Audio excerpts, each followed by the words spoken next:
Marilah kita berdoa. Damai sejahtera dari Allah Bapa yang melampaui segala akal, itulah yang memelihara hati dan pikiran kita di dalam Kristus Yesus Tuhan kita. Amin. Ibu Bapa, saudara-saudara yang kami kasihi dalam Kristus Yesus, salam bagi kita semuanya. Marilah kita mendengar firman Tuhan khotbah Minggu tanggal 26 Februari tahun 2023 yang tertulis di dalam Keluaran 33 ayat 15 sampai 23. Demikian firman Tuhan. Berkatalah Musa kepadanya, "Jika engkau sendiri tidak membimbing kami, janganlah suruh kami berangkat dari sini. Dari manakah gerangan akan diketahui bahwa aku telah mendapat kasih karunia di hadapanmu, yakni aku dengan umatmu ini? Bukankah karena engkau berjalan bersama-sama dengan kami, sehingga aku dengan umatmu ini, dibedakan dari segala bangsa yang ada di muka bumi ini?" Berfirmanlah Tuhan kepada Musa, "Juga hal yang telah kau katakan ini akan kulakukan, karena engkau telah mendapat kasih karunia di hadapanku dan aku mengenal engkau. Tetapi jawabnya, perlihatkanlah kiranya kemuliaanmu kepadaku." Tetapi firman-Nya, "Aku akan melewatkan segenap kemilanganku dari depanmu dan menyerukan nama Tuhan di depanmu. Aku akan memberi kasih karunia kepada siapa yang kuberi kasih karunia, dan mengasihani siapa yang kukasihani." Lagi firman-Nya, "Engkau tidak tahan memandang wajahku, sebab tidak ada orang yang memandang aku dapat hidup." Berfirmanlah Tuhan, "Ada suatu tempat dekatku, di mana engkau dapat berdiri di atas gunung batu. Apabila kemuliaanku lewat, maka aku akan menempatkan engkau dalam lekuk gunung itu, dan aku akan menudungi engkau dengan tanganku sampai aku berjalan lewat. Kemudian aku akan menarik tanganku dan engkau akan melihat belakangku, tetapi wajahku tidak akan kelihatan." Demikian jauh pembacaan firman Tuhan. Ibu Bapak, saudara-saudara yang kami kasihi dalam Kristus Yesus. Tema khotbah kita pada saat ini adalah Allah sumber kasih karunia. Saudara-saudara, bahwa di dalam dunia ini, kehidupan kita di dunia ini adalah seperti sebuah perjalanan. Kita akan berjalan terus dari waktu ke waktu, dan waktu itu adalah sesuatu yang tak terbendung. Waktu itu tidak akan pernah terulang kembali, karena waktu itu akan terus bergerak ke tempat yang berbeda. Ia akan terus melangkah ke depan, sekalipun bahwa menjalani kehidupan ini kita terkadang kurang semangat. Terkadang juga peristiwa datang bertubi-tubi dan pertanyaan-pertanyaan yang tak terjawabkan karena masalah. Terkadang juga bahwa kita dilanda rasa frustasi yang teramat sangat, merasa lelah dan merasa terabaikan. Tubuh kita terasa sangat sakit, dan denyut nadi kita berhenti sesaat. Sering sekali bahwa kita masuk dalam ruang gelap yang tidak pernah kita tahu kapan akan berakhir. Saudara-saudara yang terkasih, di tengah-tengah keluarga, ketika kita misalnya sebagai anak, sering bahwa anak merasa kurang mendapat perhatian dari orang tuanya. Tetapi juga sebaliknya sebagai orang tua, sering sekali zaman sekarang bahwa orang tua zaman sekarang adalah sangat merasa anak zaman sekarang adalah sangat sulit untuk dididik. Walaupun kita telah berupaya melakukan yang terbaik untuknya, lalu ketika usia kita beranjak senja sebagai kakek dan nenek, bahwa manusia sering sekali ditinggalkan dan merasa terabaikan. Merasa hidup sepi yang tak bertepi, sehingga banyak orang tua yang tidak hanya stres berat tetapi juga kemudian mengalami stroke akibat keadaan-keadaan ini. Saudara-saudara, bersamaan juga ketika kita berada di tengah-tengah pekerjaan kita, misalnya sebagai karyawan, kita merasa bahwa tenaga kita selalu diperas habis-habisan oleh perusahaan. Tetapi justru sebaliknya, pemilik perusahaan kita merasa karyawan itu kurang berdedikasi dan bertanggung jawab, dan hanya pintar menuntut. Dan ketika hal itu terjadi pada diri kita, ketika kita dibenturkan dengan masalah-masalah tersebut, kita merasa sebagai makhluk yang paling malang, sebagai insan yang paling menderita di dunia ini. kita pun merasa dan segera bertanya-tanya, mengapa Tuhan begitu tidak adil? Mengapa kita harus terlahir menanggung derita yang berkepanjangan ini? Saudara-saudara, di sepanjang kehidupan kita, mungkin kita melihat banyak orang-orang yang berhasil dalam segala bidang. Memiliki karir yang oke, keluarga yang bahagia, dan anak-anak yang dengar-dengaran dan selalu hidup dalam syukur serta sukacita menikmati berkat Tuhan yang luar biasa.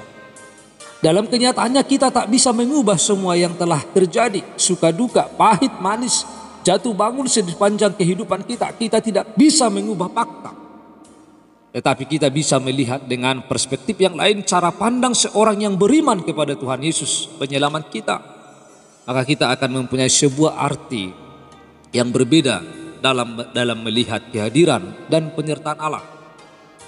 Saudara-saudara yang terkasih di dalam Kristus Yesus, di dalam firman ini, bahwa Musa diperhadapkan dengan berbagai pergumulan di padang gurun ketika Musa memimpin bangsa Israel ketika keluar dari tanah Mesir menuju tanah Kanaan. Sebagai pemimpin, sebagai orang tua, sebagai orang dewasa yang bertanggung jawab di dalam kehidupan kita. Misalnya kita sebagai pemimpin di tengah-tengah hidup kita, bahwa terhadap semuanya itu, orang-orang yang ada di sekitar kita, sebagai pemimpin, sebagai orang tua, sebagai orang dewasa yang bertanggung jawab, dan sebagai orang-orang yang dapat memimpin, maka inisiatif pertama harus datang dari diri kita. Seperti yang dilakukan oleh Musa dalam perikop ini, dalam Keluaran 33 ayat 7b. Ia mengambil saat teduh di kemah pertemuan, tempat untuk mengisi energinya, spiritnya dalam perjumpaan dengan Tuhan. Setiap orang yang mencari Tuhan, keluarlah ia pergi ke kemah pertemuan yang di luar perkemahan. Gerak langkah Musa menjadi motivator dan inspirasi bagi seluruh umat Israel. Bayangkan kemana saja Musa pergi, maka seluruh umat bangun dan berdiri. Mereka mengikuti Musa dengan matanya, dengan hatinya, dengan seluruh keberadaannya dalam hidup.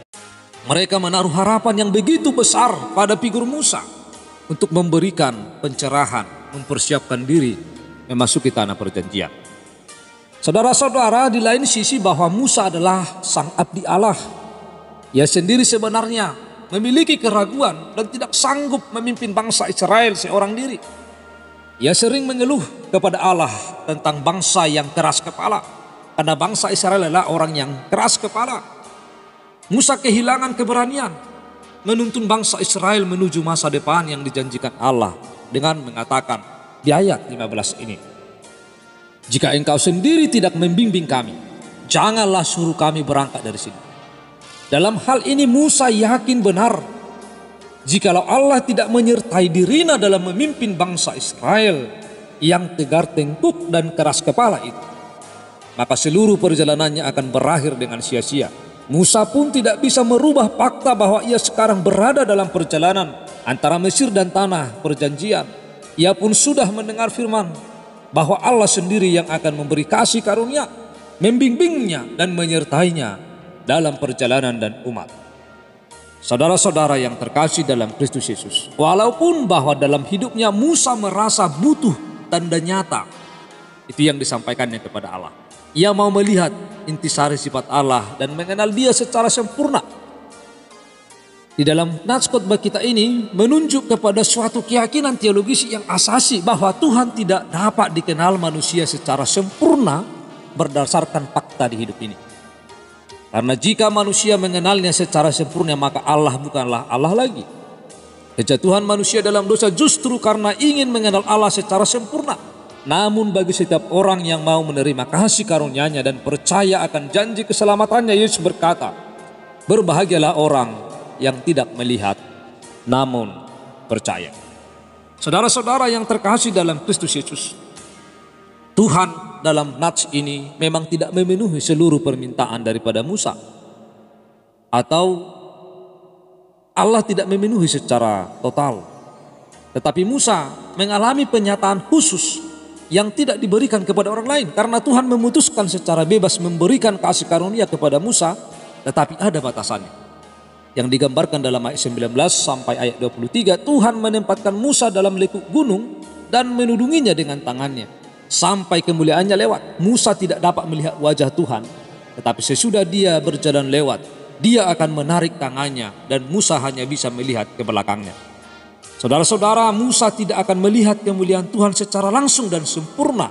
Dalam aplikasinya, Musa tidak dapat melihat kemuliaan Allah secara sempurna, namun Musa bisa melihat kebaikan dan pemeliharaan Tuhan serta kuasa penyertaannya dalam tindakan-tindakan nyata seperti kita, seperti ketika mereka membutuhkan air, roti, manna, tiang awan dan tiang api serta mujizat-mujizat yang pernah ia saksikan di saat akan keluar dari tanah Mesir.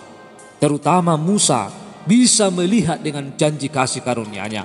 Saudara-saudara yang terkasih dalam Kristus Yesus, kerap kali tidak semua permintaan dipenuhi oleh Tuhan, tetapi Ia tahu yang terbaik menurut kehendak-Nya bagi hidup kita.